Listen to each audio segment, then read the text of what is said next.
Hello, good afternoon everyone and welcome to the 17th installment of our Stop COVID Deaths webinar series. I'm Dr. Raymond Sarmiento, Director of the National Telehealth Center at the National Institutes of Health, University of the Philippines, Manila. Ngayon po ay pinapatuloy po natin ang ating makabagong format which is the virtual grand rounds, and this is the very first online medical virtual grand rounds delivered in webinar series format.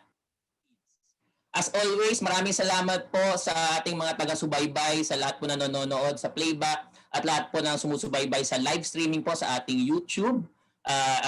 Ginawa po natin itong regular Friday lunch date from 12 noon to 2 p.m. As always, also, I'm very much privileged and pleased to share the hosting duties with a dear friend, my partner in crime po, and my mentor, Dr. Susie Pineda Mercado, who is the Special Envoy of the President for Global Health Initiatives. Dr. Susie. Hi, good morning, good afternoon, wherever you are. We are very happy that you're joining us on the webinar. Magandang araw po sa inyong lahat. From Canada to Zamboanga del Norte, I think we have a lot of people watching from all over the country. It's a Friday again and a very exciting time for us to learn new things through our virtual grand rounds. Raymond. Thank you, Dr. Susie.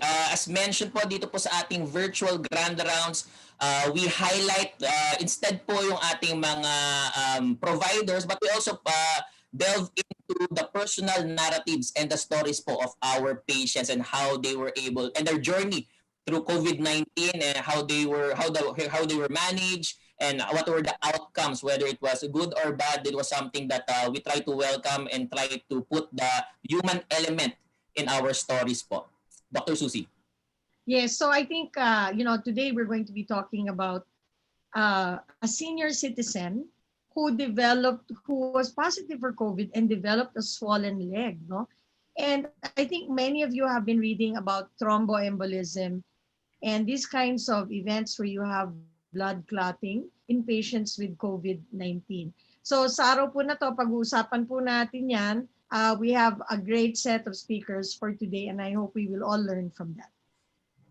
Thank you, Dr. Susie. As Dr. Susie mentioned, and for those who have been following our season 2 of the Stop COVID Deaths webinar series, after the case presentation, we will be having a panel discussion with our reactors, and then we will entertain po your questions, especially the questions coming from the audience, whether it's through the Zoom webinar po or through YouTube during the Q&A session. Pero before we proceed po, I would like to take this opportunity to thank the hardworking team behind the Stop COVID Deaths webinar series. Maraming salamat po to the University of the Philippines system, in particular the Office of the President, Office of the Executive Vice President, Office of the Vice President for Public Affairs, ITDC, TVUP, yun po talaga napakahalaga, the Internet Television Network of UP po. And over at the UP Manila side, the Office of the Chancellor, the Office of the National Institutes of Health po, the Executive Director of the National Telehealth Center, at the College of Medicine, and also the Philippine General Hospital. And last but not the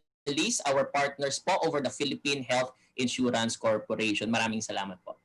Well, truly, Raymond, it takes a village to make a webinar. And we said we were going to be inviting different medical schools to be participating in the virtual grand rounds. I think a lot of students out there are still very hungry for knowledge. They want to know what's going on.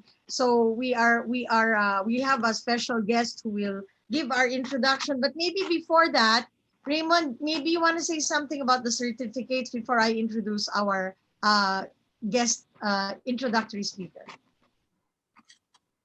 So for those who are asking po with regards to the certificates, I know you have been following up, especially those who have only been joining us po for season 2 of our Stop COVID Deaths webinar series. So the certificates po will soon be issued to you.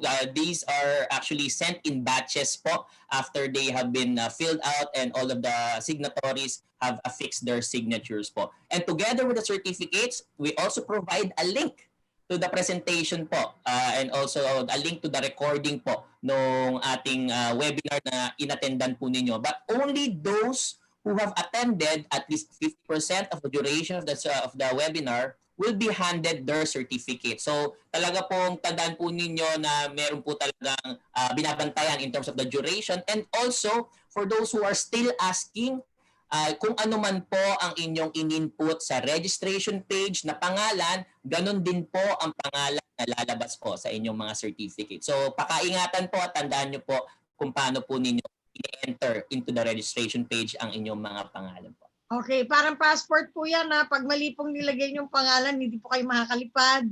You won't get your attendance sheet. Okay, it is my honor to introduce our speaker for the opening remarks.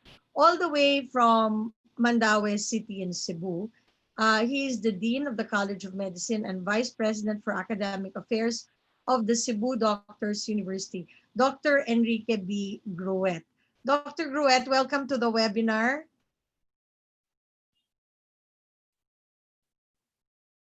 Hello, good morning. Thank you. Thank you. Hi, good morning. Good morning, Dr. Eric. Ang ganda naman ng building dyan sa likod mo. What is that building?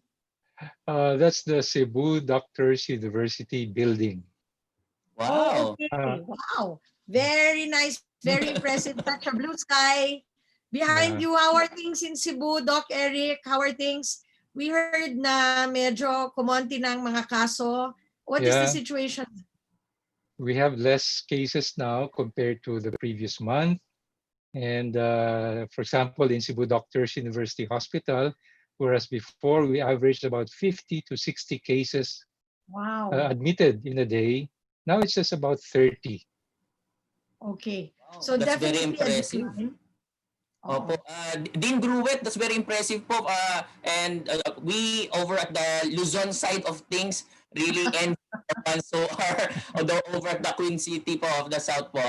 Those are the things that we really want to emulate also. So would you say, Dean Gruet, that nakatulong po talaga yung pag-revert po ninyo kahit panandalian lang sa ECQ at nakatulong po ba yun na parang mapaigting po ang ating health system capacity? Mukhang ganun nga, no? Kasi yung previous, marami talagang kaso, so we were in ECQ. So nung kumonti na, binaba na kami sa GCQ. But the hospital, especially the Cebu Doc group of hospitals, anim yan, no?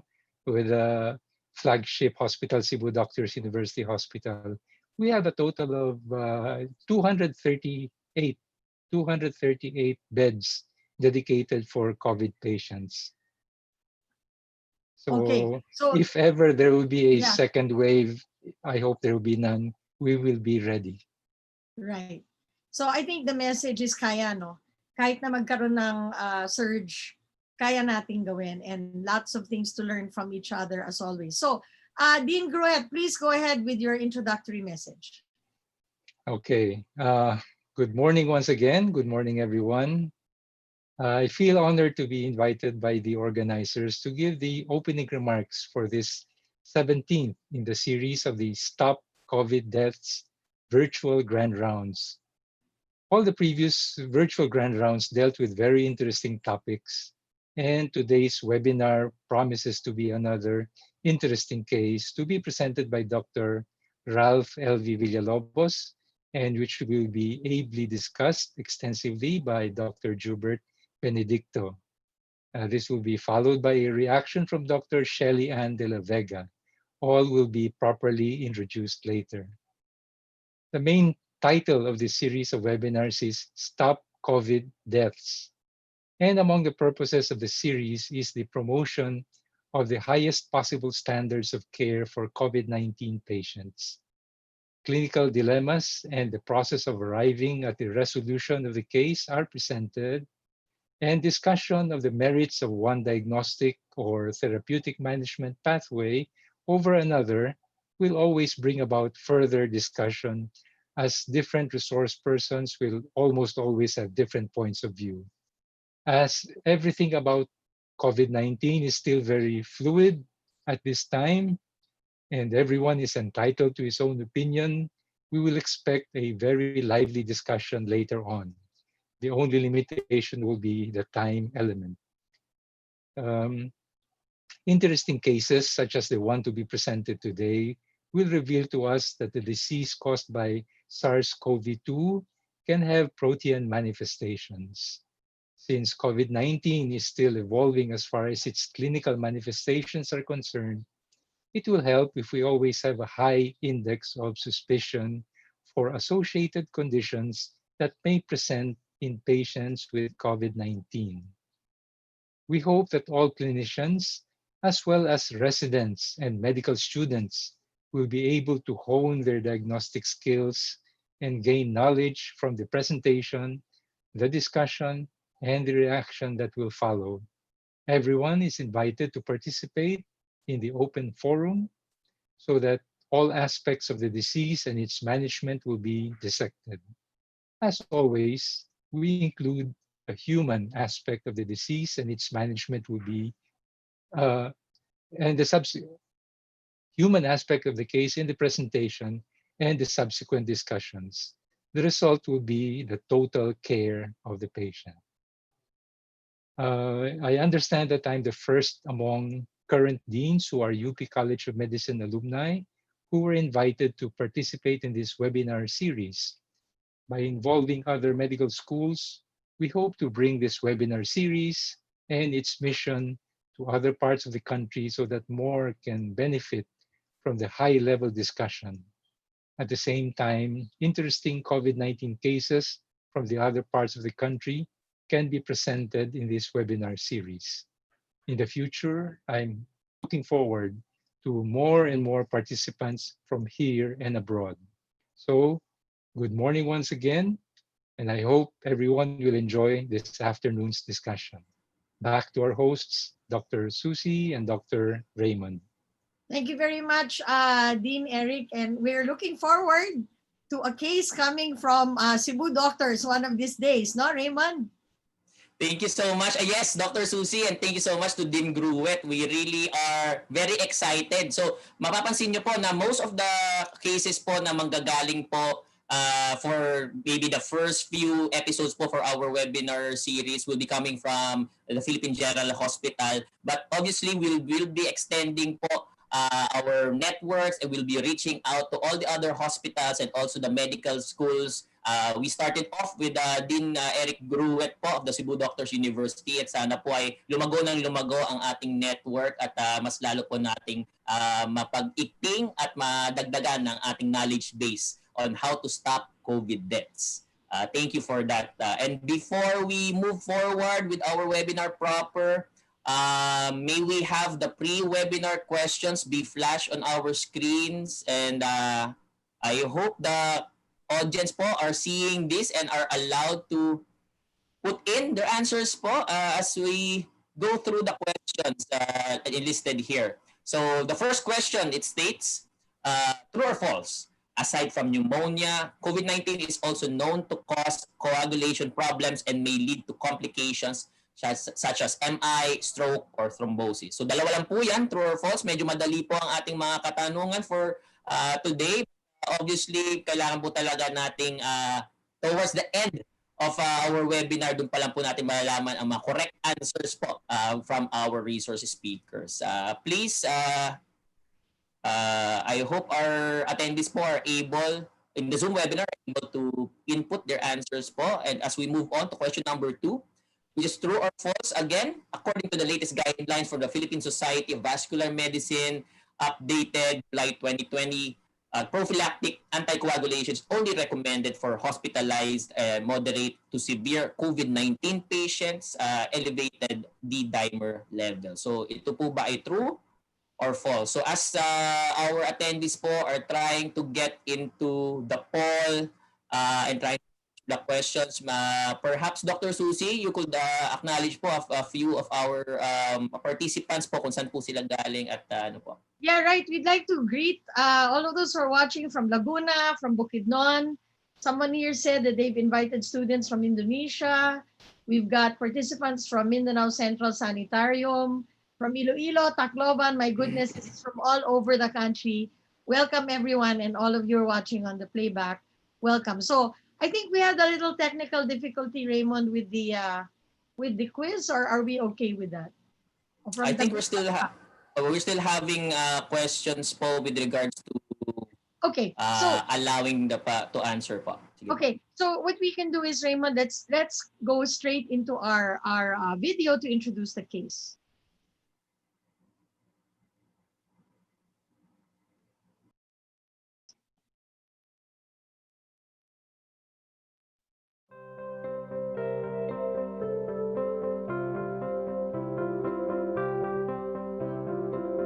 Zelmi was excited to get her senior citizens card in January. The 20% discount on her medicines would be a relief.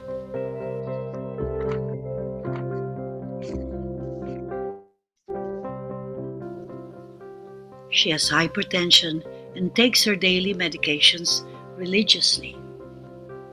She is also a cancer survivor and was declared free of disease in 1998 after complete surgical resection and radiotherapy for cervical cancer.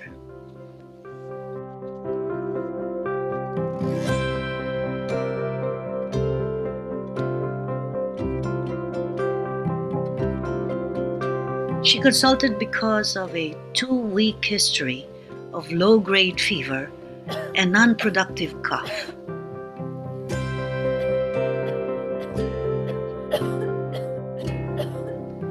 At another hospital, she was asked to take a rapid antibody test that showed positive results.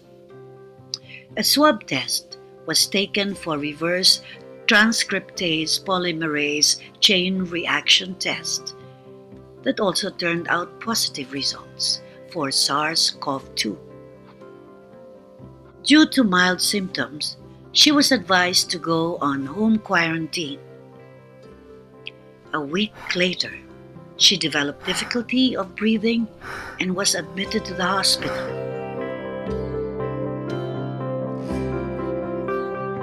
On admission, her blood pressure was 140/90. Her respiratory rate was 26 to 30. Her heart rate was 100 to 110, with SpO2 on room air at 80%. When given high-flow nasal cannula oxygen, her SpO2 improved at 92 to 95%.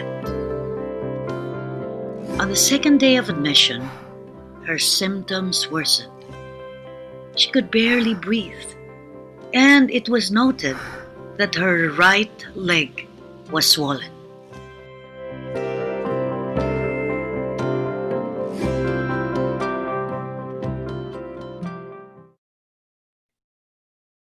Okay, indeed, very interesting case. We know that both infection and inflammation play into the disease profile of individuals who have contacted SARS-CoV-2, and in this particular case, a person who was not expecting to have any other symptoms. So we're always looking for respiratory symptoms in COVID-19, but actually other things can be happening in the body. So I'm just going to check if we can go back to, we can get our, Raymond, what do you think? Do we have our fun quiz up or we go straight into the case?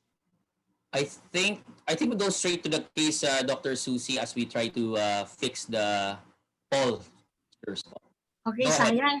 Sayang, alam ko pa naman yung answer dun sa isa. Okay, so let's go to the main case, all right? So it's our pleasure to welcome to our webinar series Dr. Ralph Elvi Villalobos. He's a consultant of the Division of Pulmonary Medicine of the Philippine General Hospital. And Ralph, can we see you first? Hi, can you see me? Hello? Actually, no. Yes. We want to see you. Okay. Hello, Dr. Ralph. Hello. Oh, where's Yeah, Ralph? my video is already on. Yeah, I think Okay, now we need to Ralph is see here. you. Kasi artistahin yan si Ralph. Kailangan Yeah, here. Okay, hi Ralph. Hi, can you Welcome, see me? welcome. Okay, just a quick question, no?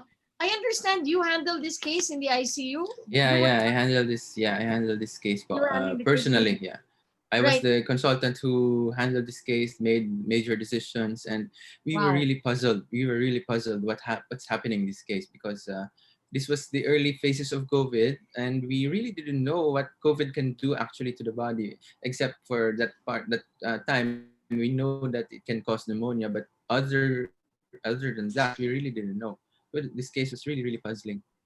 Right, great. So, and you were the one who saw the swollen leg first, or that Yeah, was someone yeah, else? yeah, You yeah. saw it right away. It was me and the residents who saw it, and then they told me, oh, Sir Ralph, tingnan niyo yung paa niya na right, parang mas malaki compared mo dun sa left niya na leg. Uh-huh. So, right there and then I thought something was wrong. Something was wrong. Right. Raymond, you have some questions for Dr. Ralph before we proceed? I'm So sure you're curious about it's this. yes. So because of the different dilemmas, I'm sure a lot of things were running through your mind, no, Doctor Ralph. It's Yeah, just yeah. really testament to how we really have to act on our feet, kumbaga, when we are dealing with all of these cases and being a critical care case.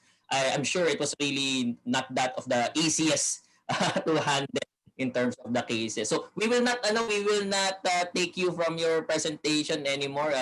Please go ahead and share your slides po. Okay. Can you now see my slides? Yep, that's working. That's Yes. good, Ralph. We can see it. Okay, so I'll go on now. So Yes, these are the sir. objectives for the case. Interestingly, this is a very peculiar case of COVID during the time, and we chose this case because actually this is really an important case to note that COVID can not only cause pneumonia but can cause other disease manifestations, and in some patients actually as we go along, COVID can cause only this manifestation without the pneumonia. Okay, so I'll begin. Our patient is a 60-year-old female. She is a known hypertensive on losartan and maintenance medications and had a remote history of cervical cancer, which is around more than 20 years ago already. There was no resection. It was resected with radiotherapy. And allegedly, the patient told us that the patient's cancer was controlled. So, as alluded to earlier in the video, her history started 2 weeks ago with fever and unproductive cough. That's around second week of May.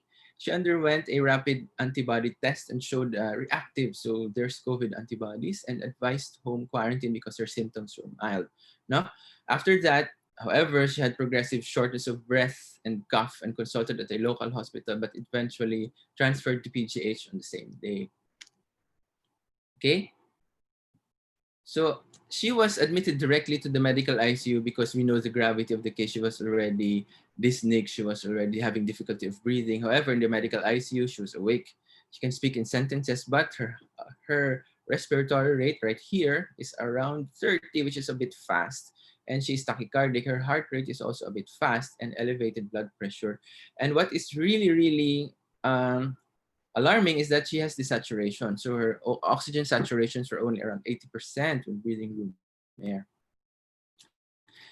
Because we have available high-flow nasal cannula in the Philippine General Hospital, we immediately hooked her. We know that a regular nasal cannula won't work, so we immediately hooked her to the high-flow nasal cannula at these settings. And because of that, she had rapid improvement in saturations, around 93 to 95%, and she had decreased tachypnea and lessened dyspnea. These are her initial labs. As we can note here, the ferritin was 1100. The LDH is also elevated. The CRP is also elevated. Her procalcitonin, marker of infection, hindi ganun kataas. We were really not considering a bacterial infection during this time. However, what is really striking is the D-dimer level. We know that the D-dimer level is the one that can predict the occurrence of thromboembolism. No? I'm sure that every one of you will agree that this is a really bad X-ray upon admission. No, grabe. It's really white all throughout. Halos wala ka na makitang lung. Puting-puti na lahat, just this part. No? So this is really a bad pneumonia. Okay, this is the initial impression we had. So ARDS from life-threatening COVID pneumonia to consider cytokine release syndrome and to rule out bacterial pneumonia. Okay. These were the initial medications. So we gave antibiotics, piptazo, azithromycin. In all our patients admitted for COVID, we start immediately prophylactic dose of enoxaparin or low molecular weight heparin. No? And acetylcysteine was also started, and salbutamol, ipratropium was also begun.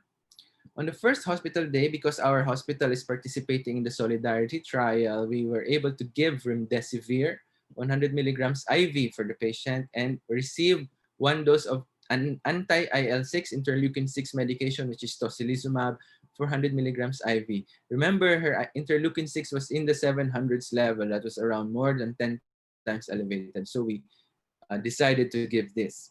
However, despite the remdesivir, all those medications, remdesivir, tocilizumab, antibacterials, and all that, she still had dyspnea, and her oxygen support came increasing. So it was 60%. She needed 60% oxygen, and then she eventually started to receive 70% oxygen, and the 80%, and around up to 100%. No, and on the second hospital day, we know that something is terribly wrong. No, her oxygen level is still bad even at this high, very, very high oxygen support.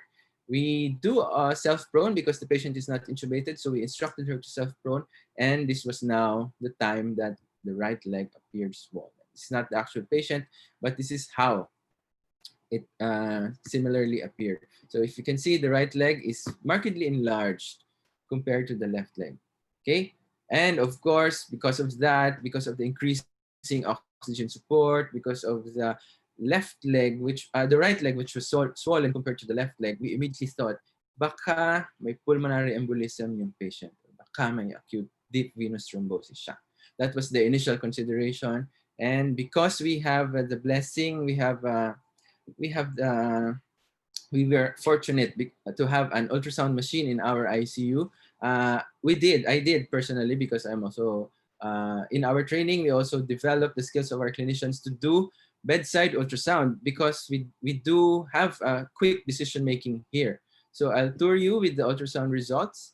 So this is our ultrasound result. As you can see, I am compressing the ultrasound. I am pushing the ultrasound towards the patient's leg, and you can see these two black things are veins, and they compress. Look at the left vein. Look at the left vein. Unlike the other one on the right, on the one on the left seems not to be compressed. No, hindi siya parang napipipi. This one napipipi mo, nako-compress mo. This one parang ayaw niya mag-compress.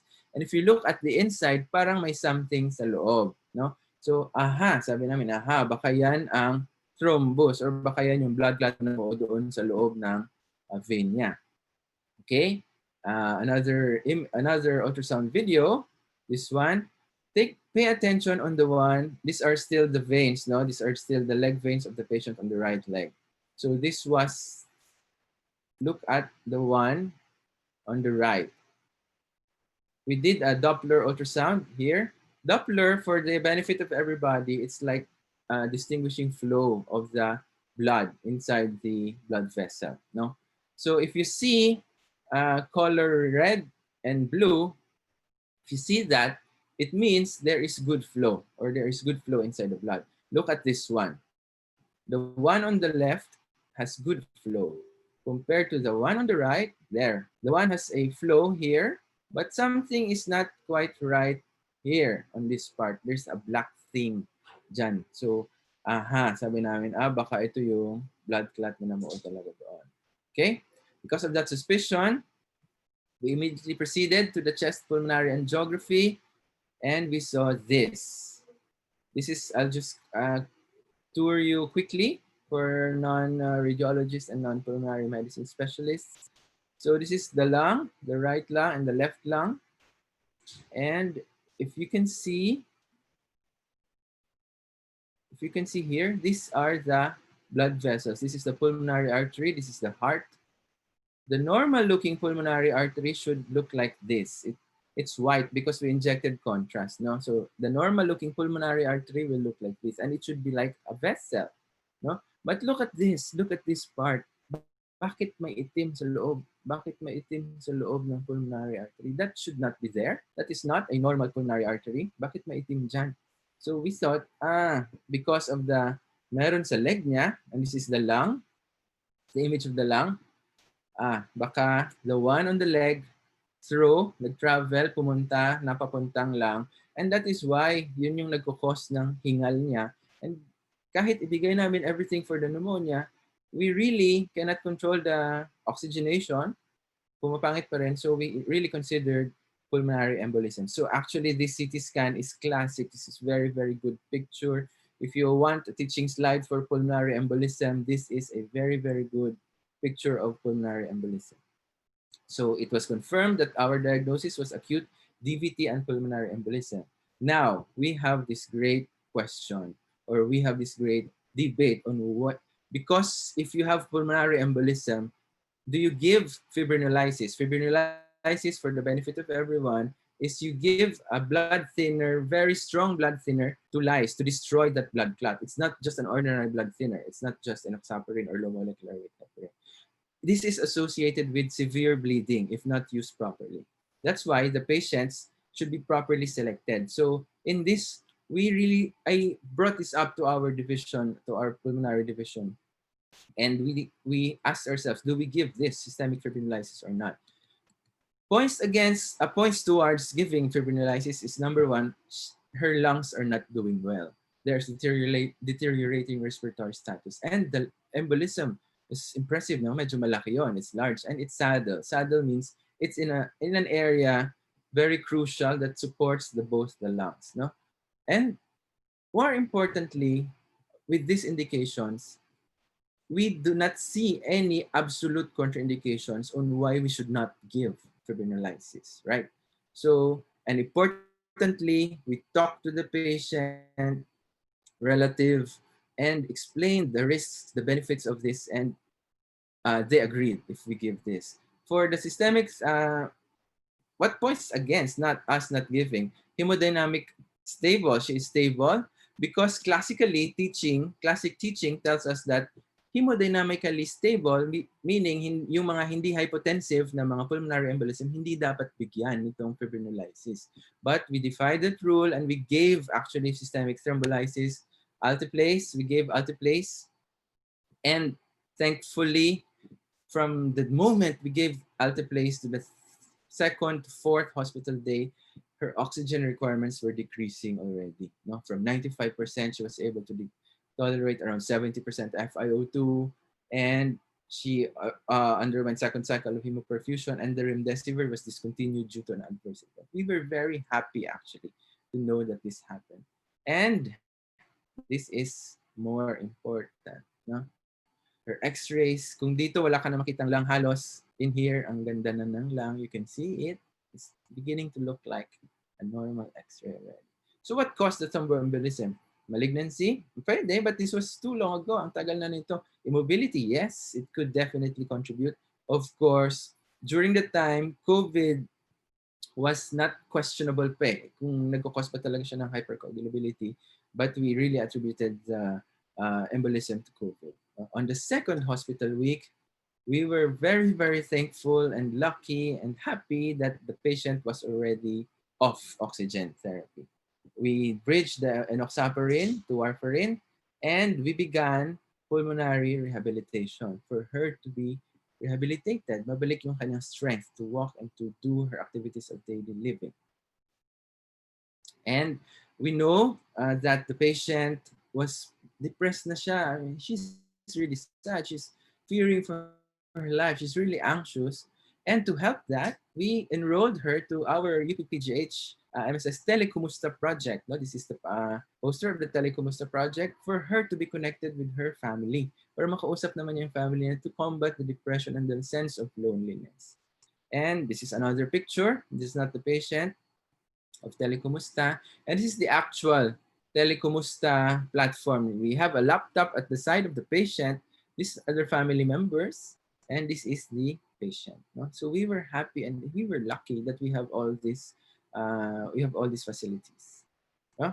And from this to almost normal X-ray, we were happy. We were able to discharge the patient on the third hospital week. So with off oxygen, she doesn't need oxygen anymore. She can resume, she can walk. Her leg was not swollen anymore, and these were the take-home medications. So thank you very much. I hope that case interested you.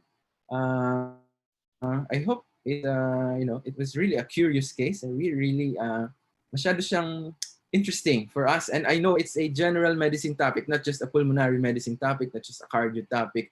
Everyone, it's a holistic, like it involves the total care of the patient. I hope you were interested and you were happy with the case. Thank you, Dr. Back to Ralph. you. Yes, yes. Yes, it was indeed an interesting case. Particularly like one of your last slides where totally white yung talagang sa chest x-ray into becoming near normal na yung kanyang x-ray. So thank you so much for that. Before we move on, I discussion which Dr. Ralph Villalobos will also be joining our Dean Gruet from Cebu Doctors University. We also have a couple more, our main discussant and our reactor, who will be introduced by Dr. Susie. Okay, thank you very much, Raymond. I also like the part about the telekamusta, Raymond. Parang na they were also looking at, this is a senior who was probably lonely. Imagine I mean, you're looking at that lung picture and you're trying to think, how can that person actually be breathing, no? So I like that part about the telekamusta and addressing the loneliness of the patient during this very difficult time where I can imagine what the doctors were going through, no? I mean, Ralph was already saying na parang, ano ba to, ano ba to? Can you imagine what the patient is also thinking at that time, no? Anyway, it is my pleasure to introduce our main discussant, who is Associate Professor of the UP College of Medicine and head of the PGH CCU Management Action Team. So he's at the center of all the critical care questions here. Dr. Jubert Benedicto. Jubert, welcome to the webinar. Thank you very much, Ma'am Susie and Dr. Raymond, and thank you very much for our organizers for inviting me. Sige, we're not going to keep you away from the audience. Please go ahead and make your presentation.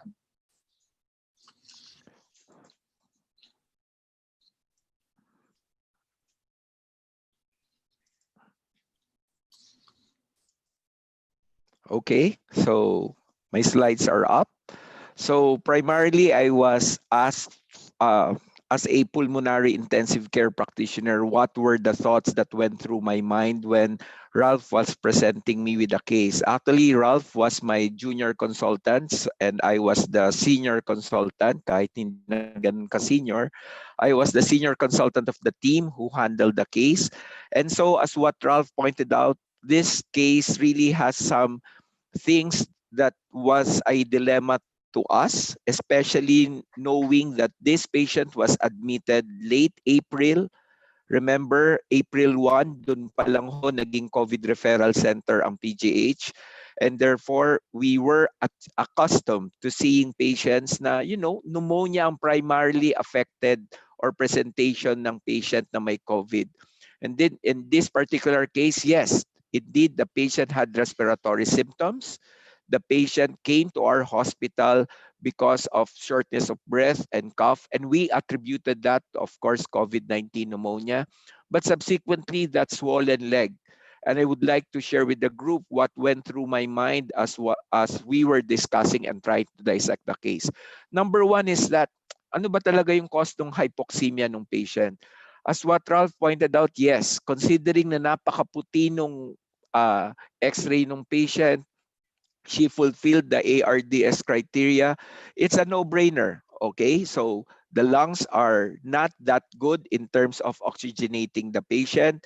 We know that for ARDS, a lot of inflammation is filling up the lungs. So maybe this has caused hypoxemia to the patient. But as what was pointed out as well, remember that the inflammatory markers were sort of going down na. So we were confident that we were controlling at best the pneumonia of the patient. She was quite stable and responded well to the high flow nasal cannula, but still we could not turn things around. And because of that, we were thinking if it's not the parenchyma, then it must be the blood vessels that might be, out of tune as far as this case is concerned. And therefore, actually baliktad nga, no? Because of that right swollen leg, parang blessing in disguise pa, at least may pangliwanag na kami, may pang-explain na kami kung bakit yung hypoxemia ng patient hindi easily correctable, let's say with a high flow nasal cannula. So another question is, what's the particular cause of this venous thrombosis and then possibly the pulmonary embolism? This is quite important because if we are saying that the cause is, reversible, being addressed, if we are saying that the cause of the VTE here is the COVID, and then we are satisfied as far as how we were addressing COVID-19, then the implications in management is that pag nabigyan nating magandang lunas yung COVID-19 or kahit na supportive care yan, then the patient, should also get well as far as the VTE presentation is concerned. And the implication is that maybe we don't need to give this patient some form of anticoagulation upon discharge. We will get back to that issue later. Ralph adequately presented what went on in our minds as far as pros and cons of giving thrombolysis. Personally, my take on the case was that we were seeing throughout the patient's clinical course na gumaganda yung baga niya, no? Yung compliance niya, yes, was not that really great for a senior citizen, tapos puti yung baga. But I will dare say na unti-unti nag-i-improve siya based on our parameters. Yet we have hit a dead wall, no? A dead end, so to speak. Blank wall na kami. Hindi na namin mapaganda pa yung oxygenation. And therefore, even classically, they will tell you to only thrombolyze, especially if it's pulmonary embolism. If the patient is in cardiorespiratory embarrassment, I really pushed for the thrombolysis in this case, principally because my main thought is that hindi na namin mapaganda pa yung patient. We have to contend with that blood clot. So that's my main reason for thrombolysis. But another intertwining issue is how long will be the thromboprophylaxis? Is it going to be while the patient is just inside the hospital? What will happen if the patient is, discharged already? Those points, in fact, yung relatives, the daughter was the one who was really inquisitive when we do family conferences. And I will say that even during the early part of this pandemic, we were really trying to get in touch with each and every relative of each patient at least twice in a day. Kasi madalas marami silang tanong, tapos typical Pilipino, babalikan pa nila, ay sandali lang ho, may nakalimutan pa kaming tanungin sa inyo kanina. So even yung mga efforts na ganon, we have to give it to some mechanisms that possibly facilitated the interaction with the relatives. So just a step back as far as what went on through our heads. This diagram probably will adequately picture what goes on during a COVID-19, let's say, infection. Of course, as you see from the left, you have an early phase where it's possibly associated with more viral load. And then the middle phase, which is usually during the second to third week, is the pulmonary phase. During this particular time, the patient is symptomatic in terms of being breathless, cough. Nandun po yung pulmonary symptoms ng patient. And then if you are not successful in aborting this COVID-19 process, andun siya hanggang hyperinflammatory phase. Hyperinflammatory phase, this is the things that were going on based on my recollection as far as this particular patient is concerned. As what Ralph mentioned, inflammatory markers were up. Definitely, meron po tayong ARDS. And as what you can see, it is at this particular phase that may make it really at risk to form thrombosis and possibly subsequently pulmonary embolism. I would just like to share this diagram, which was published late June 2020, so just this year, just highlighting what occurs at the cellular level when we say that COVID-19 is really causing a lot of chaotic inflammatory processes. So bottom line, it triggers a lot of pro-inflammatory processes in the body, tapos dinadampen niya yung anti-inflammatory processes. And then take into consideration at that localized intravascular level, you have activated coagulation, you have leukocyte activation, you have endothelial damage. So all in all, it's really a collusion of events that will give rise to thrombosis. What happens in the lung? Well, as you can see from this arrow, nandun po yung thrombus and then possible embolism. Of course, similar processes are ongoing sa alveolar spaces po natin. And definitely, the intraalveolar spaces are now being filled up with a lot of inflammatory debris, a lot of sloughing off of the cells, which is typically manifesting as ARDS. So you have, in a nutshell, certain processes that are really damaging, not just from the vascular, but even from the alveolar level. And this gives rise to the patients, manifesting a shortness of breath, hypoxemia, and us clinically, yun po yung nakita naming challenges. Ang hirap i-oxygenate ng patient, and then we have to contend with possible vascular events as well.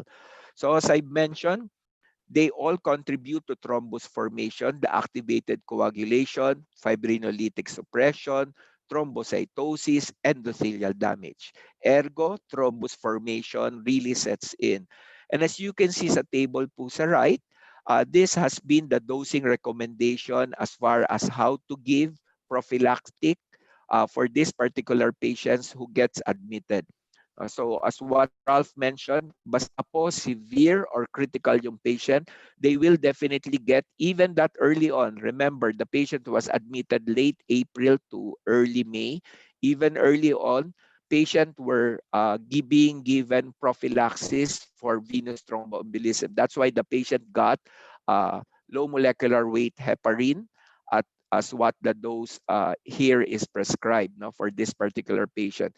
Recently, because of a lot of developments, there were now challenges as far as giving intermediate dose or possibly treatment dose. We'll go to that a little bit later. So just some answers to my random thoughts. As far as the cause of the hypoxemia is concerned, I've mentioned we have to contend with addressing that blood clot. Cause of the VTE, it's primarily, I think, inflammation. As what Ralph mentioned, yes, the patient is a senior citizen, pero hindi naman po siya immobilized. The patient was diagnosed to have malignancy, but way back in 1998, patient is in remission already. I've already put forward some arguments. That's why we gave a go for thrombolysis. Basically, it's really struggling with the patient's marginal lung reserve and primarily thinking, ano ba yung pwede naming magawa para naman mapaganda yung status ng baga. And so the reason for thrombolysis is essentially that. Now, as far as the length for thrombophylaxis, this is another issue, as I've mentioned. And remember the context, the patient was admitted late April to early May. Mid-May, naglabas po ng guidelines yung ACCP, American College of Chest Physicians. So sabi nga namin, parang blessing, kasi evolving ang knowledge as what Dean Gruet mentioned, evolving ang knowledge as far as COVID-19 is concerned. What you know last week or last month may not hold right now. And therefore, as you can see from this, they really recommend that in the absence of any contraindication, all acutely ill hospitalized patient should be given thrombophylaxis. And then in the absence of contraindication, especially if critically ill, there was a preference for low molecular weight heparin, which we did in this case. The Philippine Society of Vascular Medicine put forward their recommendations early July, mid-July 2020. So remember, the ACCP did it May, and then there was a disclaimer stating that their guidelines may evolve as they know more as far as COVID-19 is concerned. Similarly, the Philippine Society of Vascular Medicine has that disclaimer, knowing fully well that a lot of VTE or vascular studies were done on COVID-19, retrospective manner, observational case studies lang. There was no RCT, etc. And so the evidence was really not that great or not that robust.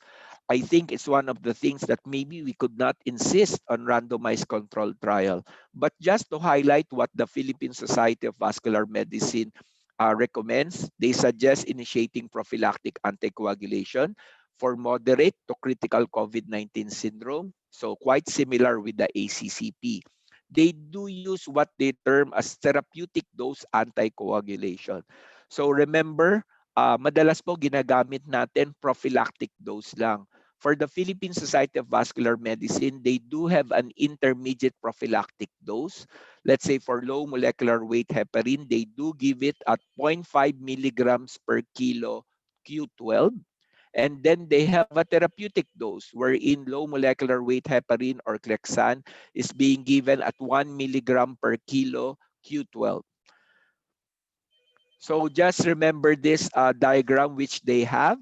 So for any hospitalized COVID suspect or probable case, they looked at the D-dimer, or you have to contend with the clinical syndrome that you are presented with. Yes, they put forward this Padua score. So the Padua score means the preoperative aspects and dimensions used for an anatomical classification. So simply put, it's flashed in your right side of the screen. And as you can see, it's basically a scoring system wherein if you have, let's say, at least 4 points, it is associated with a high risk of VTE. So remember the Banjik number 4. And as you can see from the diagram, you will either give prophylactic anticoagulation intermediate dose or prophylactic anticoagulation the standard dose. But these things we know right now. No? So I would like to end my talk by saying that COVID-19 is one of the diseases which humbles everyone. It humbles everyone because it compels us to really go back and to challenge the theories or the theoreticals that you hold on to. The concepts that you hold on to for non-COVID diseases may not, work typical for COVID-19. And therefore, it humbles you to possibly reconsider certain concepts. And the best way for it to grapple with this dilemma is to possibly just apply what you know, if it's based on sound theory or rationale, and then be willing to accept if pag nagkamali ka, if it's not working out as you want it, then be willing to change and adapt. And that's my last slide. Thank you for your attention. Very much, Jubert, no, for let me see, there we go. Thank you. Thank you very much, Jubert, for that very insightful analysis of the case. I think, when I first heard about thromboembolism, there was this rumor going on in social media that a certain country was doing autopsies on patients and Yeah. we're finding thromboembolic phenomenon in the gross pathological findings, no. But then I think from the perspective of PGH, you've seen this clinically and have validated it clinically. And it seems that at the time that it was happening, the rest of the scientific world was also observing this. No? So a very, very, very, very insightful analysis of our case. We'd like to bring the rest of the panel into the picture. So we're going to call on Dr. Eric Gruet to join us. And we have another reactor, Dr. Shelly Ann de la Vega. Shell, are you there? So Shelly is the director Yes, of I'm the here, Susie. Okay, is the director of the Institute of Aging with the National Institutes of Health. So before we go into the discussion, we're going to take we're going to listen to Shelly's insight on this in relation to this being an elderly patient. So Shelly, what did you think of this case? What was going through your mind? What should we be learning from working on cases of COVID among older patients? Well, thank you very much, Susie, for that question. And of course, to the organizers of this webinar for inviting me and choosing a case that's about a senior citizen. And thank you again for the expert presentation of Ralph and Jubert. Now, this is a good case because this older person survived. We've been hearing so many things about, elderly should stay at home because you might die. You will die if you get COVID. But we're always glad to hear of persons with COVID who survived. And this woman survived. And the reason I think why she survived is because of the expert management and diagnosis of our team, right? And the hospital was also fully equipped. They had the specialists, the health workforce there to attend to her. They had access to the lab tests, D-dimer. That's not always available. They had adequate equipment. Can you believe it? A bedside ultrasound and someone who really knows how to do it at bedside. They had access to medicines. They were enrolled in the Solidarity trial. But most of all, also, it was because they could talk to the patient, and the patient was able to give her, she agreed to the plans. And the family was also kept in conference twice a day. They were fully abreast. She had an eager family member who was really parang makulit nga, but for the benefit of the patient. And we always need to have that family advocate behind us to advocate for our health when we cannot speak, right? So also, as highlighted by Jubert, we now are able to access the best practices and protocols because physicians are now sharing locally, like the Philippine Society of Vascular Medicine, and internationally, the ACCP. And webinars are now ongoing between doctors all over the world, and we are learning how to best manage our patients.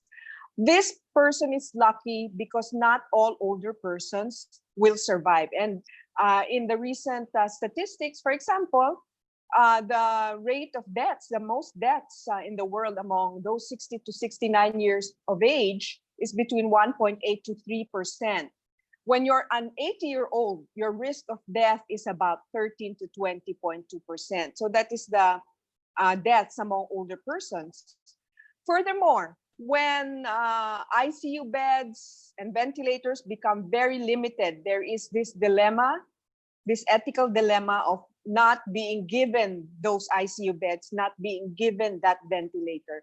Fortunately, the task force for COVID-19 has published an ethical document at the Philippine Journal of Internal Medicine back in April. And UP Manila also has an ebook on ethics to guide our the hospitals on how to plan for these things. Now, our patient, of course, had predisposing factors, hypertension. Was she overweight? I imagine that she was overweight. So those also could have predisposed her to these complications. But I recall she did have radiation therapy for her cervical cancer. And I wonder if there is some form of post-radiotherapy changes in the area around where she had the thrombus. Because we know that cervical cancer is associated alone with venous thromboembolism, and chronic post-radiation therapy complications of cervical cancer includes edema and even VTE. Now, recently, there was a publication on VTE and bleeding, because when we give thrombolysis, we're always worried about bleeding. And recently, just a few weeks ago, Circulation published an article by Samkari et al. Looking at thrombotic and bleeding complications among severely ill COVID patients. The average age of those who had severe complications and were critically ill was 65 years of age. So, and of those, 38 had thrombosis and 19 had bleeding complications. Now, of those who had bleeding complications, 11 out of the 19 that they identified were 60 years old and above. No? Mostly males. And where did they bleed? They bled in the stomach. So let's also be wary about that. But if it's necessary, as Jubert said, in this case, Ralph properly managed it. Now, of course, while the patient is in the hospital, how do we take care of older persons in general? I'm worried that because of the gravity and critical nature of this disease, we may not have enough time to look at other syndromes that may complicate or affect hospital outcomes in COVID. And what are these? Older persons may have polypharmacy. Ang daming gamot. Dadagdagan mo pa ng 5 hanggang 7 gamot para sa COVID. Nako, mag-aaway-away na yan. Some of them have dementia and may have confusion, diba? And delirium in a COVID patient, severely ill. That's very difficult to manage. Of course, malnutrition and care dependence. So if a person can have access to communication support, I think in PGH, they have a roving parang laptop, no? So they can communicate with the patient as well as the family. That would be excellent. So most important, of course, we need to, I did not hear how you plan to discharge this patient, because discharge planning to the community, to home, is very, very important, especially among older persons. So what is the follow-up plan for this patient? Will a geriatrician or a physician and a nurse or team go to the house of the patient to follow her up, to look at her, her other possible problems? Will she get flu and pneumonia vaccination when she goes home? And how will we support the caregivers and the families? Because I just imagine that although she was alive when she went home, she may not be as strong and may be prone to many other problems of aging. And what about older persons? Buti nga, medyo bata-bata pa siya, 60 lang siya. Now, before I finish, PhilHealth, di ba? PhilHealth ito ang ating co-host.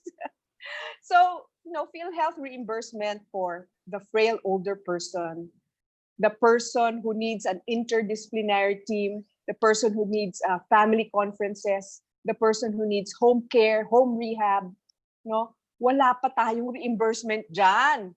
Sana meron, kasi that will really improve the outcome in the hospital and at home when the patient already is at home, no? Because we really also want to prevent complications after discharge. Finally, because I'm from the Institute on Aging NIH research, when I was looking at the reported and published documents on COVID, hindi nila disaggregate according to age.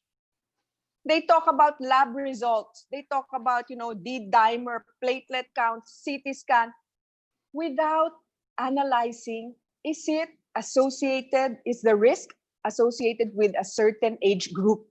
Kasi yung mortality 60 to 70 is different from 70 to 80 and 80 and above. So we need to disaggregate those data, even as we report, even as DOH reports our data. No? So yun lang po ang aking maraming sinabi. And I hope that will help us in our management of older persons, not just with DVT, but older persons in the hospital with COVID. Thank you. Thank you so much, Director Shelley of the Institute of Aging po. And really, this has been a good start po for robust discussion from our panelists po. Any questions from your end, Dr. Susie, so we could get the ball rolling po? Okay, so I think Shelley brought up a lot of interesting points about this case. In particular, what struck me was, what was the discharge? What did we say to the patient when the patient was about to go home? And I think I want to throw that question back to Ralph, no? Kasi it's a success story in the sense that this patient is alive. But then when we're looking at older people and seniors, and we're also looking at the quality of their lives. So maybe that can be a starting point for our discussion. And we're going to have everyone now on the panel. I think we can already see Dr. Jubert, we can see Dr. Eric Gruet, we can see Shelley, and we need to see Ralph. I don't see Ralph. I'm here. Okay, Ralph's there. All right. So Ralph, what can you recall about the discharge, instructions given to the patient, and then we're gonna listen from the other members of the panel. Go ahead, Ralph. Okay, so actually, Doctor, and to the rest, we had difficulty. So she's in hospital for around 3 weeks to around 1 month, because actually the precise thing there is that we had difficulty to discharge her because the primary reason was that she lives in the second floor. She lives in the Wow. second floor without any elevator in Wow. parang apartment daw, without any elevator, and she's still really short of breath if she walks to the second floor. So we waited actually around 1 week with that, and then if you remember from my slides, we enrolled her to the pulmonary rehabilitation program, so that that issue about the discharge is adapted. And then we also discussed with the daughter, and I think two daughters, the how she will be taken care of, because I think during this time we cannot unfortunately we're not able to refer her to Geria, so we cannot provide someone who will visit her on her home, but we did give her the contact number of the we also have the telemedicine hotline for our pulmonary medicine, so we can actually see her and follow up her, and probably a video call could be done with her. So yun po yung aming ginawa for the follow up of the patient and for the discharge of the patient. Okay, thank you very much. I'm going to ask Dr. Eric Gruet to share his thoughts on this case. Go ahead, sir. Yeah. First of all, those who are managing the COVID cases now or this month are very fortunate because they have learned already from those who managed the cases in the early months of COVID-19. So, but even then, since not many patients will present with associated symptoms, the first thing that comes to your mind will always be the pneumonia. Now, we're lucky in this case that this patient had a swollen leg to tip off the doctors and that something else is happening. If the manifestation of the venous thrombosis was very, very minimal, almost unnoticeable, then there will be a harder time for the doctors to come up with a diagnosis, a consideration for a reason for the continued hypoxemia of the patient. So again, we should always have a high index of suspicion for associated symptoms in patients with COVID-19 because they can present with very, very many different ways. The other point I'd like to bring up is I'd like to commend PGH for having this telekomustahan because as we all know, patients with COVID-19 who are hospitalized are always alone. No relatives there, no visitors. So they easily succumb to mental health problems. So having communication with relatives is very important. So thank you, PGH. I'm sure the other hospitals will um, put up similar facilities for their patients in the time of COVID. Thank you, sir. Jubert, since that time, have we been, so you've been more on the alert for thromboembolic phenomena. Have you been seeing more of these kinds of, I don't want to call it complications, no? Kasi parang it's mainframe of the disease for some of these patients. Are you seeing more of this? Parang we're seeing more of the sequelae of COVID-19. So Yeah. the thing is, as what Dean Gruet mentioned, right now there's a lot of protocols already na sabi ko nga medyo automatic that once your patient is critical, severe to critical, automatic binibigyan na po namin sila ng low molecular weight heparin at 1 milligram per kilo twice a day. We do not necessarily we are not being encouraged by the protocol to do focus ultrasound, point of care ultrasound, as what Ralph did for this particular patient. Hindi namin siya ginagawa sa kada isang pasyente kasi the main dictum as well is to minimize your contact with the patients. So even with, let's say, the PPE, hindi ideal, dun tayo sa ideal.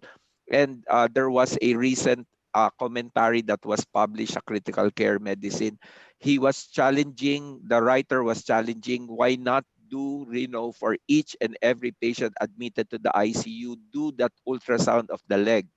because it might have certain implications to the patient. Unlike pabaliktad, nagagawin mo na lang pag nag-hypoxemia yung patient. So there was that challenge, but then again, the dictum was the healthcare worker should minimize contact with the patients, especially kung ganong bedside ultrasound, which mapapalapit ka talaga dun sa patient. So there are a lot of protocols right now na sabi ko nga parang naging dekahon yung management of certain patient. In a way, may pros and cons yung protocols eh. Napadali yung buhay ng doktor. For example, you're considering pulmonary embolism. Automatic, ang titignan mo lang, right ventricular strain. If my right ventricular strain, then you may go on. You will not be faulted if you're going to give the therapeutic dose of your low molecular weight heparin. Then again, ang downside naman, it steals the way you think through a case. Kasi ngayon, automatic lang eh. Ipa-CTPA natin kasi kailangan ko mag-rule out ng pulmonary embolism. Mag-HRCT of the chest tayo kasi kailangan kong makita kung may ground glass appearance yung chest ng patient.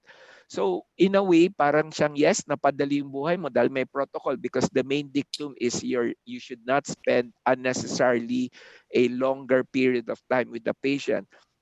Then again, it sometimes steals you of the way you should think through a case. And for this particular case, for me personally, yung problem ko is sa elderly.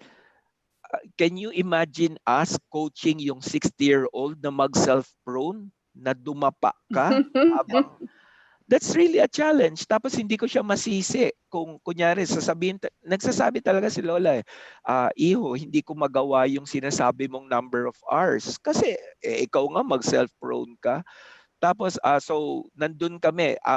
Mabuti na lang si Lola naging cooperative na kaya niya yung lying on the right, sitting, and then lying on the left rather than, the typical proning talaga. So, and then for this particular case, si Lola malambing. So, each time na dumadalaw ka, Ralph knows this, pag dumadalaw ka dun sa ICU, talagang gusto niya makipag-usap, gusto niya mag-strike ng conversation. But it goes against the dictum of spending the least possible time with the patient. So sometimes talaga gusto niya makipag-usap.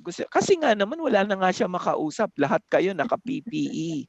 So you are depriving her, of that contact that you could possibly have done if this was non-COVID. And then so doon kami bumabawi. Pwede bang makausap niyo na lang yung anak ko? So doon kami bumabawi. Pinapakita namin sa kanya na kinakausap namin na sometimes hindi ka nagmamadali. Nandun si Lola, naka-Zoom with the anak. Tapos nagkakamustahan. And then we assure her, alam niyo Lola, pag nagtanggal kami ng PPE kasi hindi po kami magkadinigan ng anak niyo, mas kakausapin namin silang mas mahaba pag nandun na po, nasa labas na ng wards. So somehow this COVID, led to certain innovations, but I would say it because of the protocol, it really as well stunted some skills of how to think through a case as well. So it was really a challenge, balancing all those things. Yung alam mong pwedeng ibigay sa patient, tapos as what Shelly mentioned, you are being tempered, of course, by what you know. You're trying to tell that to the relative and to the patient. Tapos kung magko-consent ba si Lola. So I fully agree with Dean Gruet that we know a lot more right now, but basically I still feel there's still a lot of elbow room to grow. Thank you for that comment and reaction, Dr. Jubert. It's really inspiring and very uplifting po, no, from the sense na even though in this pandemic it really spurred on a lot of these innovations, it really is important that we put some sort of focus or emphasis po on the basic things, and very very basic po ang communication kasi po even if you are, let's say, in the ICU, hindi naman po, for those who have not been in the ICU po, hindi po lahat ng nasa ICU ay unconscious. Meron po talagang communicative and will be able to talk to their relatives. At yun po, napakahalaga po yun po mga telepresence devices over at the University of the Philippines sa Philippine General Hospital po. And the telecommusta devices are made available. That makes me Actually, that makes me all the more curious if that sort of protocol is also being done in other hospitals. In Cebu Doctors po ba, Din Gruet, is that being done or other hospitals that you know of in terms of Ah, communicating po? Sige po. hindi pa. What we plan to do is yung CCTV para yung pwede sila outside the room na lang, yung patient inside the room. Pero Okay. yung pareho na sa PGH na merong laptop, Mhm. merong Zoom, hindi pa namin ginagawa. But that's Okay, really so a very good idea. So Raymond, that looks like a forthcoming project with the National Telehealth Center. And That's Yeah. true. That's true. yeah. So We're- anyway, I mean, I'm really blown away by how Jubert and Ralph remember the patient. Naalala nyo sila di ba? And I think sometimes people get the impression na, in this kind of a pandemic, doctors are just scrambling from one place to another, but you have very vivid memories of Lola, no? So I was gonna ask Shelly, Yes. from the point of view of the patient, who are always wanting to talk to somebody, no? Yes. You think that having this telemedicine kind of setup is a good enough substitute for, because you see the doctors really cannot spend time inside the room, and they were trying to Yes. explain that, but you could see from both Jubert and Ralph that they cared very much about how Lola was feeling kasi they can remember it eh. I mean, sa dami ng pasyente tinitingnan nyo, Jubert and Ralph, di ba? Somehow you are still able to remember very human parts of that interaction. So, Shelly, what are your thoughts on this telemedicine thing? Because then it's something that we could probably, what should I say, promote, do more in other places. And I think Dean Gruet has also mentioned this. But from the point of view of the patient, Shell, is Yeah. that a good enough substitute? What do you think? Susie, we have a study, right? Community-based studies on the Yes. quality of life of older people, and we know that the primary determinant of the quality of life of older persons is social in nature. Maganda ang buhay ng matanda if they have good relationships and if they can communicate well with family, friends, and neighbors, etc. So definitely, if we can bring that aspect of social interaction, communication, open communication via telemedicine, telehealth or telekomusta or some other means, no? I know that some more affluent countries, I think, are able to provide iPads or a similar device at bedside so that the Wow. patient We can should aim for continue. that. I Yeah. think we should aim for that. Yeah. Continue to communicate. No, there's Yeah. not this big laptop at bedside, but actually an iPad sort of device. No, so that would be very good. And I also recall that chaplaincy is somehow lost. I do not see anymore nor hear about priests or pastors or nuns or spiritual advisors going into the ICU COVID wards or in COVID wards because, Meron pa. well, come to think of it, meron pa ba? Baka Meron meron pa. mamamatay na. Oh, Jubert, si Meron daw sa Twitter. si parish priest ng PGH always Okay. request for a PPE level 4. Ayun, Wow. wonderful. Wow, That's very good. amazing. That's That is wonderful. amazing. Because that is one very important element in the quality of life of older persons, spirituality. No, spirituality is very essential. Ngayon, might have been depending too much on doctors or nurses, but let's take a look at maybe some other members of the hospital team or maybe the community who can volunteer their services to talk to patients. No, maybe COVID survivors. Anyway, may antibody na sila. Maybe they can be, at bedside Sa to loob. talk, di ba? Balik natin sa loob. Or Parang social talking workers. buddy or companion, no? Yes, Director Shelly. social workers. Some other volunteers would be good, no? Yun ang mga thoughts ko. But definitely, yes, there's a very big role for telecommunication. Yeah, I think that's a Any great kind. idea. That's a great idea, Shelley, to try to, there are a lot of people out there who want to help somehow. And this Mhm. could be a way for them to help, no? Especially if Yes. they've gone through COVID, Mm-mm. and they could be really good counselors. I think that's something Mhm. we can pick up. So Raymond, I think you've got lots of questions on the box. Go ahead. So before we go to the Q&A po, no, we are still going to ask our resource person, this is actually for Dr. Ralph, to share the correct answers po, and then we will have another pre-test questions po, post-test questions naman to be able to gauge ang kanilang knowledge at mga natutunan po sa ating webinar. So after I mention the question po, I will ask Dr. Ralph to provide the correct answers. So question number 1, it reads, and it was answered po by 219 of our attendees, which are a little over 97% po naman nag-attend. True or false? Aside from pneumonia, COVID is also known to cause coagulation problems and may lead to complications such as MI, stroke, or thrombosis. Dr. Ralph. Yeah, so I think the answer is very, very clear. That the answer is true because COVID, as we know it, does not only cause pneumonia; it can cause anything. But for now, the most studied complication of COVID is this thrombosis. Thrombosis, and it can lead to MI, some stroke, many different manifestations of thrombosis. DVT is one also. So the answer is true. Thank you, Dr. Ralph. And question number 2, it reads, according to the latest guidelines from the Philippine Society of Vascular Medicine, circa July 2020, prophylactic anticoagulation is only recommended for hospitalized moderate to severe COVID-19 patients with elevated D-dimer levels. The answer is actually, I'll go back to the question. So there is very, very specific question. It's a specific guideline, and prophylactic anticoagulation is only recommended for hospitalized.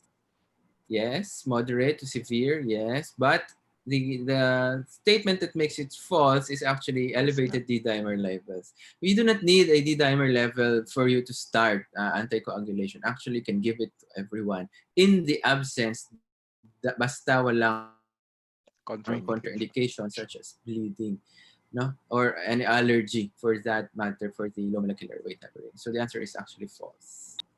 Okay. Thank you. So Thank you for ano? that, Dr. Ralph. There is also another poll, Dr. Susie, asking po an evaluation of our panelists, which has been an evolution po from our season 1 wherein we ask our resource persons, our audience to assess the resource persons po. So please input po ang ating mga audience sa ating panel discussion survey or assessment po. I think we're starting to see more and more of our attendees inputting their strong agreement in terms of demonstration of thorough knowledge of the case study, the well preparedness and or excellent organization, clear and audible po ang presentations in terms of the language, hindi po masyadong technical, and there really was a good exchange of ideas in terms of new perspectives and knowledge on managing various key COVID-19 health issues. So Yeah, and please, Raymond, it's go for the ahead. whole group, ah. It's not Yes just po, for one, but it's for our whole for group the of whole panel. panel.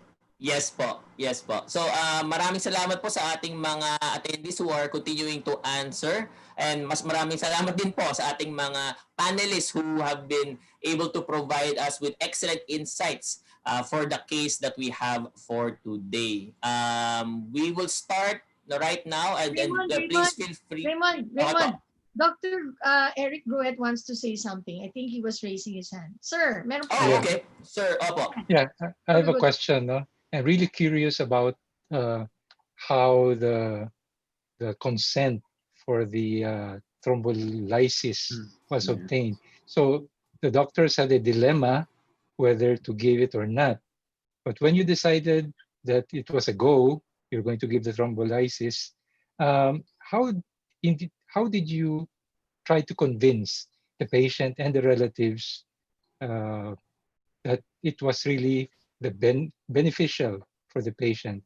What risks did you present, or how many percent of risk, how many percent for the benefit, and so on. Okay, So so for I think Dr. that Ralph and Dr. yeah. Jubert. So basically, before we actually offered the thrombolysis to the patient, we actually met Sir Jubert, I, and all the fellows and other members of the team managing the patient. We even asked the cardiologist, the Yeah. gastroenterologist, and all that to concur with the decision that we should give the thrombolysis. I know that this thrombolysis is not that indicated because nga, as Sir Jubert said, hindi siya yun sa classic definition, classic indication for a thrombolysis. And wala naman kaming nakikitang contraindication, and we were really pushed to the wall. So we concurred with the decision of the pulmonary medicine and all the members of the team. So we first met the multidisciplinary conference with the team, and then after we decided and after we arrived at the decision to give the thrombolytic, we met with the family online. We were at the bedside. The patient was conscious, so she can actually decide for herself. But we were sure, we made it sure that the family also knows what will be given to the patient, no? So the benefits and the risks, no? So how we presented it is that, of course, we told them outright that this is not the treatment, or this is not really indicated for your mom or for the patient. And we explained how we arrived at the decision, paano namin na-desisyonan na bakit namin ibibigay ito. Sabi namin, it might help. And we focused on the aspect that wala po kami kasing nakikitang contraindication on why we should not give it. And we know that COVID is something new. So ang pagkakasabi namin is pwede nating bigyan to ng chance because wala kaming nakikitang contraindication or bawal siya sa patient mo. Wala kaming nakikitang anticipate na mangyayaring masama for your mom. Of course, with meron pa rin kaming parang sinasabi na may chance, but the chance is very, very low. Very, very low. So we think that the benefit or yung magandang maidudulot nito is greater, Outweigh. bigger than bigger than what the risks are, and happily it turned out well. So So there this was was no a family. hesitation. No, actually, sir. Because this mom was a fighter. Fighter talaga siya. When we enrolled her to the Solidarity Trial, sige Doc, bigay niyo Sige. lang, okay lang po yan. Basta, before we give that decision po, kasi we talk as a team member, do you think this patient will benefit from this? Kung wala or hindi, or may contraindication, hindi na po namin siya in-offer actually for that patient. Unless they request for it. Thank you very much. Okay, thank you, Dr. Ralph. That was an excellent exchange po, no? In terms of securing informed consent, and really inspiring po, in particular, yung talagang the survivorship, yung talagang pag-cling po ng ating mga patients, lalo po kung elderly po na talagang we do this if there are options on the table. I'm all for it. Talagang napaka-inspiring po. And with that, let's commence with our Q&A. For the Q&A po, our first question will come from one of our suki na taga-subaybay at taga-panood po, Emmanuel Garcia. And this was medyo tangentially mentioned po by Dr. Ralph. And the question reads, if the patient had any contraindications for any of the thrombolytic agents, what would have been the next most preferred management for the patient? Dr. Ralph or Dr. Okay. Jubert? Dr. Jubert, do you have any? Yeah, if there are contraindications, then considering that we have a DVT there ng leg, and then possible magto-throw off pa siya ng pulmonary embolism, mechanical. So kailangan siya ma-insertan ng stent siguro. For that to for us to prevent further catastrophic outcome or catastrophic events. Okay. For the next question, we have one from, I think, I'll just read this one from JP Paguntalan po. It reads, if the enoxaparin causes unwanted side effects such as swelling of the legs, other anticoagulant alternatives, what other anticoagulants can be used for this patient? Ah, Yes, sir. sige.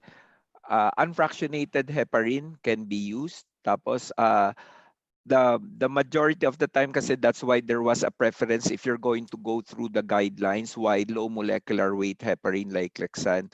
It's because the health worker will spend minimal time at the bedside pag ibibigay yan kasi Q12. Unlike if you're going to drip, let's say give the heparin by a drip, then that will entail closely monitoring the patient, etc. So that may entail, of course, for the nurse or for the doctor to have more time at the bedside, which I think the framers of both guidelines took into consideration na hindi siya practical during this time. Okay. Other questions from your end, Dr. Susie? I'm trying to go through the questions. A lot of them are related to what's the alternative to anticoagulants. No? But there's a question here. It's interesting. What if the COVID patient has concomitant illness of active bleeding, like gastrointestinal ulcers? Of course, this is hypothetical. Yeah, so actually, if one of the contraindications for thrombolysis is actually bleeding, so it should not. I think it should not be offered anymore to the patient because the risk of bleeding is there. Actually, nandiyan na siya. If you give thrombolytic, you might bleed to death. So yun nga, Sir Jubert told us earlier, we can give mechanical a stent or a filter can be given, or actually because we also have vascular surgeons on board, we can actually extract that clot from the pulmonary artery, but that is a very, very high risk procedure. So I think the mechanical po talaga ang treatment if there's contraindication for thrombolysis. Okay. Thank you, Dr. Ralph. The next question po is related to the issue and recommendation that was mentioned by Director Shelly De La Vega earlier. In terms of the management for this patient, did the patient ask po ba for maybe someone to talk to specifically, psychiatrist or a social worker? How involved was the Department of Psychiatry or the social workers at PGH in terms of in the part in terms of for the involvement with the patient, ganun po. Can you talk more about that, Dr. Ralph? Yeah, so the patient actually, the telekumusta was through the efforts of our social workers. No, so we call that medical social services, and then they set up the laptop on the side of the patient, and they contact the relatives of the patient, and then pwede sila mag-set up ng family meeting. Regarding the Department of Psychiatry, unfortunately, for this specific patient, we were not able to refer her because we did not really consider na parang really a major depression or something like that. So we were not able to refer her to the Department of Psychiatry. But I think suffice it to say, we have a hotline with the Department of Psychiatry for these patients who think or who feel symptoms of depression, anxiety, or fear, or something like that. I'm not just sure about the hotline number for this Department of Psychiatry, and they actually have hotline then. That Department of Psychiatry, they also offer not only for the patients but also for our healthcare workers who feel like come in, who really feel tired, who feel burned out. So they are extending their services for us and for everyone actually who can benefit from that hotline. Right. So thank you very much. We're going to wrap up a little early today because Doc Jubert has to go somewhere. So I think we're going to ask our panelists to give some parting words. So we're going to start with Dr. Shelly De La Vega. Shell, what's your sort of parting message for our audience today?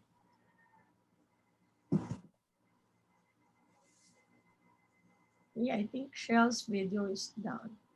Okay, sorry. Go ahead. Okay, Doc Susie, and to everyone, I think we really need to look at older persons not just as one group. No, we really need to think of them as heterogeneous with varying needs in care, not just medical care, but also social involvement and in terms of needs that would address their quality of life.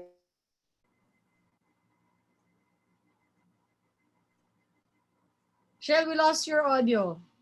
Sorry. Go ahead. Okay, Thank is you. it okay now? All right. Yep, yep. So We missed a few yes, seconds. let's not think of them as just one homogeneous group. They're very unique. The older they are, the more unique they become. And they have varying needs beyond just the medical. And make sure that we provide the social support that they need, and make sure that when it comes to ethical dilemmas, someone really is behind them to protect them from unnecessary inequities. That's it. Thank you. Thank you very much. Dr. Jubert, what are your words of wisdom for all our critical care unit practitioners out there? Yes, siguro nararamdaman nating lahat yung pagod sa ngayon since we are 5 months into this. Hindi naman tayo mga superhumans, but I would really ask for everyone na it's maybe about time that we collaborate and then we reach out as well to other specialty. As what this case pointed out, it was not really just a pulmonary intensivist call as far as decisions are concerned. So it was a shared decision making, which I think can unburden some of us and just be, since we are knowing a lot of things as far as COVID is concerned, I would really encourage everyone to really consult yung PCP, PCCP, PSMID guidelines, yung latest guidelines on COVID-19, which was out, I think, August. And then, no, July 20, 2020. And then subsequently, all the things that you can find as far as basta as long as it's a reputable source. So it's about time that we do acknowledge yung shortcomings and then let's ask questions because no one knows it all at this point in time. Wow. To hear that from Jubert, who's our expert in critical care, such a humble perspective. Okay, Ralph, somebody here is saying thank you for acknowledging the role of social workers. What are your parting words for our young doctors out there like you? Yeah, so yes, Sir Jubert, magka-partner kasi kami yan sa team. So we're tired, but we're happy that kahit papaano our knowledge is being shared. I mean, our experience. So this webinar actually I think is very very enriching for the rest kasi we know that hindi talaga pare-pareho yung manifestations ng COVID. We might have different experiences when it comes to different COVID patients. So I hope that this webinar series will continue and then mas wider reach pa yung audience. And thank you very much for inviting us. Thank you. Dean Eric Gruet, your words of wisdom. Yeah, similarly to what Dr. Shelley said, we'd like for the doctors, especially our residents and our medical students, to realize that in the management of a patient, it should be total care. Everything should be looked into so that the patient can recover faster and go back to the home and society faster. I don't know if Dr. Shelley still remembers when she interviewed me, and City Yes, Doctors sir. was one of the first to include geriatrics in the Yes, curriculum, in the medical curriculum. So definitely. caring for the patient, especially the elderly, we have to look at many aspects of care. And since they're more vulnerable, we should always look into that. So I hope, again, residents and medical students always look into the total care of a patient. Thank you very much, sir. Raymond, before we end, you want to do a rundown of where everyone is coming from and how many people have been with us in the webinar? Yes, thank you so much, Dr. Susie. So far we have had nearly 640 registrants to the Zoom webinar. At the peak, we had 330 attendees po, not counting the hosts and the panelists in the Zoom webinar. We also have a little over 30 viewers po who have been watching the live streaming po in YouTube. So maraming salamat po sa ating mga tagapanood at taga-subaybay. We also would like to share po where they are coming from.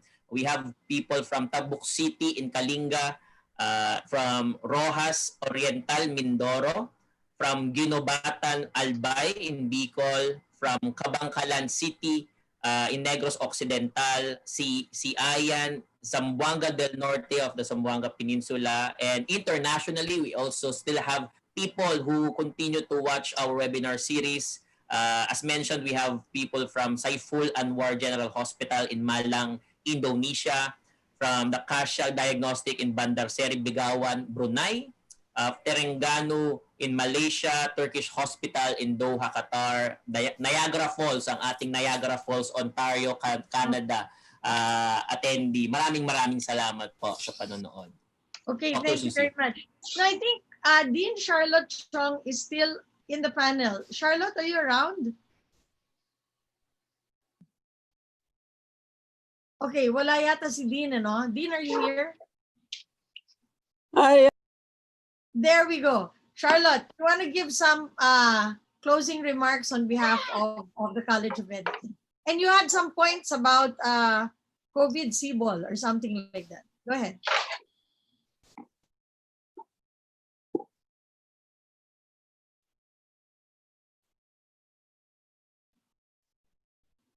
Let's see what happened to the video and audio of Dean Charlotte. Dean, are you there? Okay, please unmute. There you go. Dean Charlotte, oh, you were saying something about CBOL, and maybe you can close our meeting with some of your reflections. Yeah, well, actually, the CBOL is the Surgical Innovation and Biotechnology Laboratory that we started last year, no?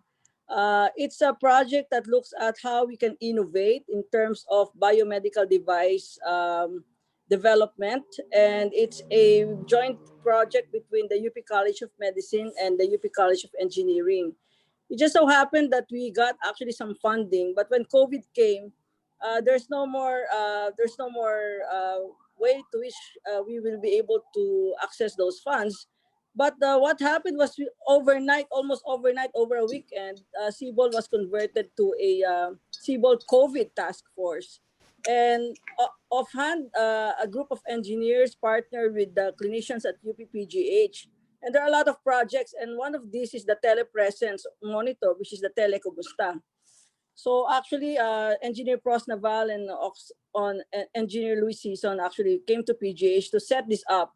And it's good that the social workers were able to provide this to our patients, especially those who do not really have access to their relatives. And we know that support of patients' care is important, and that they know there's always an advocate for their care from, let's say, a family member. In this case, it was the daughter.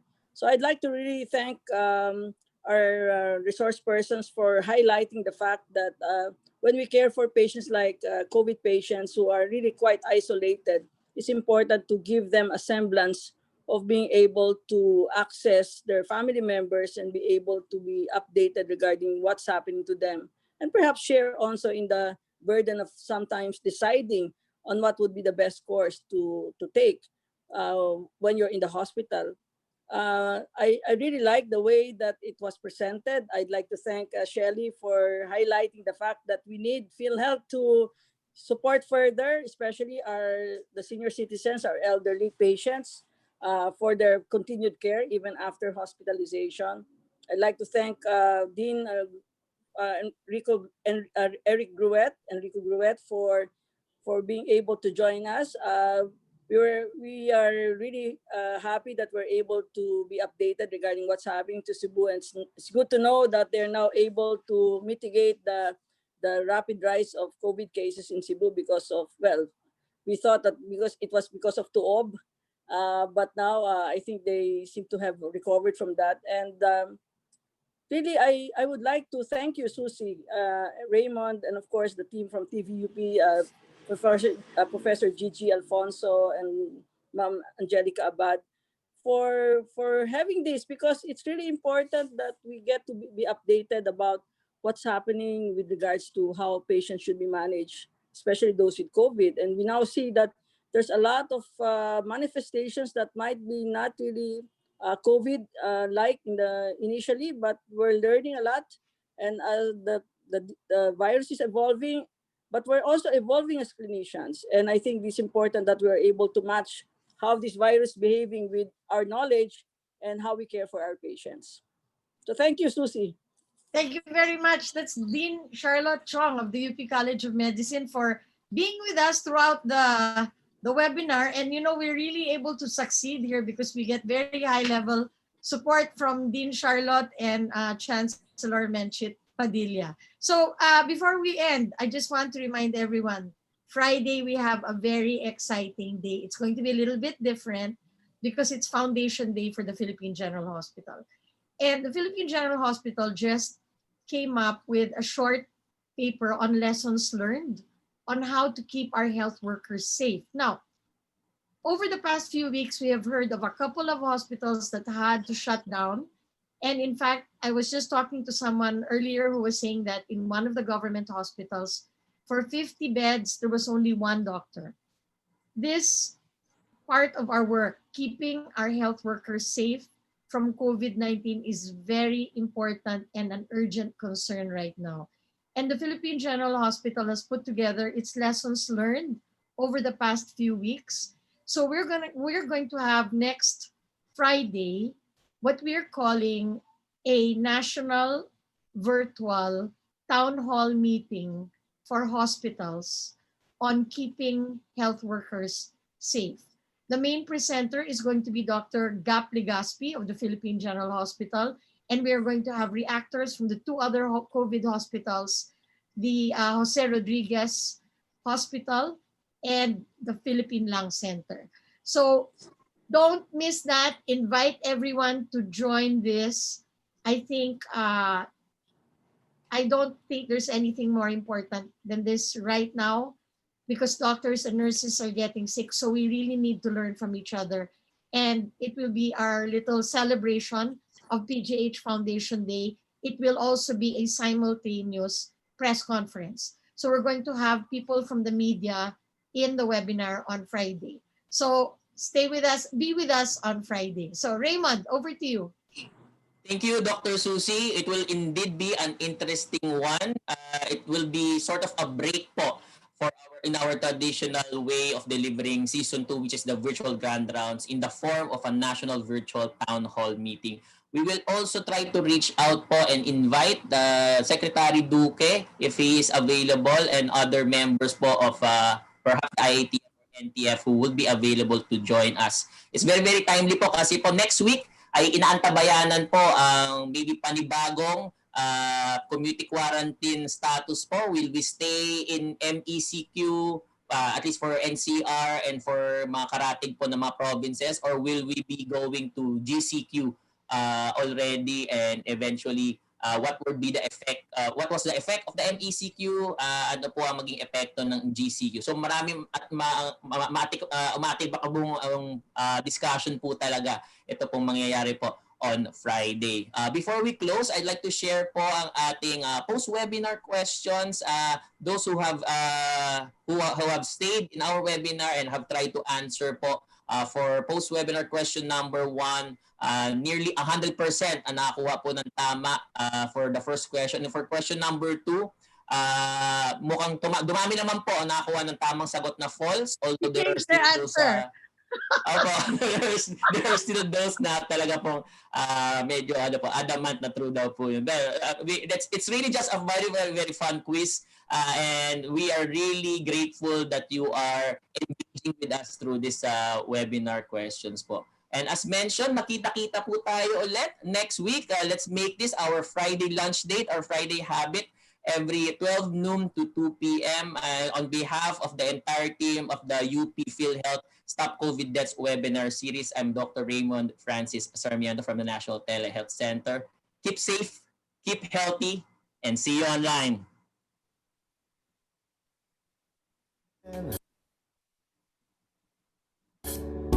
The enemy remains unseen. I'll keep your hand in mine. Let's say a prayer one more time. I know you long for home, but I am here, you're not alone. I'll stay with you until the coast is clear.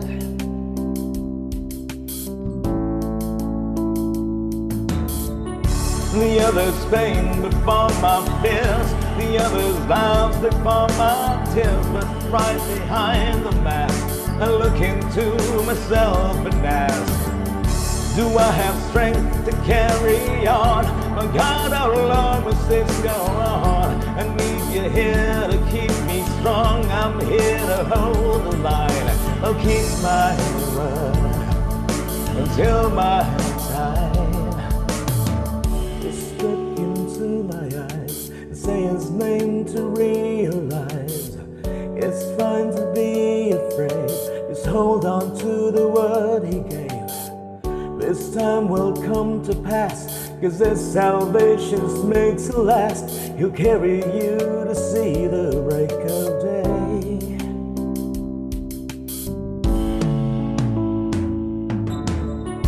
The others pain before my fears, the others laughs before my tears. But right behind the mask, I look into myself and ask, do I have strength to carry on? My God, how long must this go on? I need you here to keep me strong. I'm here to hold the line. I'll keep my word until my time.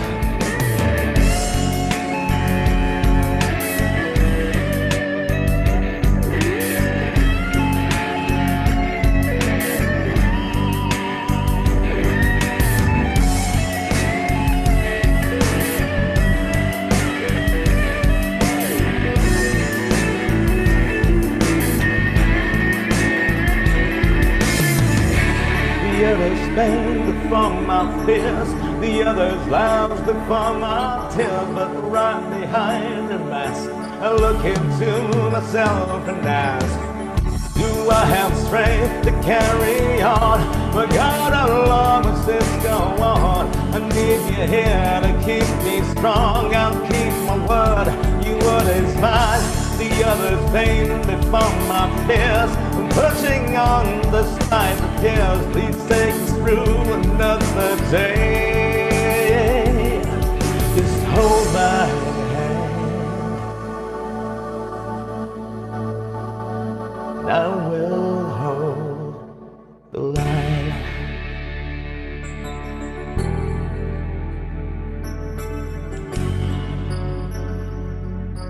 I will hold the line.